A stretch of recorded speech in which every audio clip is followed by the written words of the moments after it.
ყველა რომის წინ იწერება მძიმე თუ არა. ჯერ გამოიწერე ჩემი გვერდი და მარტივად აგიხსნი. მაგალითად, ავიღოთ შემდეგი წინადადება.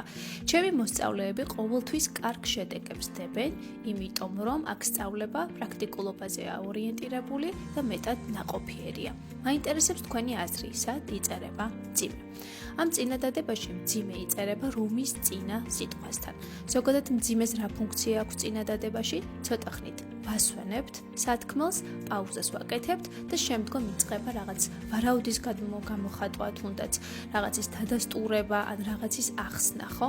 ამ შემთხვევაში რომის წინ გვინდა მძიმე, რადგან რომის შემდეგ უკვე ვიწყებთ ახსნას, რატომ დებენ ჩემი მოსწავლეები კარგ შედეგებს. ზოგადად ბევრი რამ თვითონ წინადადების კონტექსტზეა დამოკიდებული, მაგრამ ამ წინადადების ახსნა იქნება ასეთი. ავიღოთ შემდეგი წინადადება, ჩვენი შრომა რომ ნაყოფიერი იყოს, შესაბამისადვე უნდა ვიშრომოთ და გავისარჯოთ. ამ წინადადებაში გვაქვს რომ კავშირი, მაგრამ მის წინ არ დაიწერება მძიმე.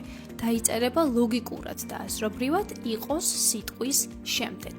იმიტომ რომ ჯერ ერთი წინადადება მთავრდება იყოს ჩათვლით და შემდეგ უკვე იწყება ახსნა, რა უნდა გავაკეთოთ იმისთვის, რომ საბოლოოდ კარგი შედეგი დავდოთ, ხო?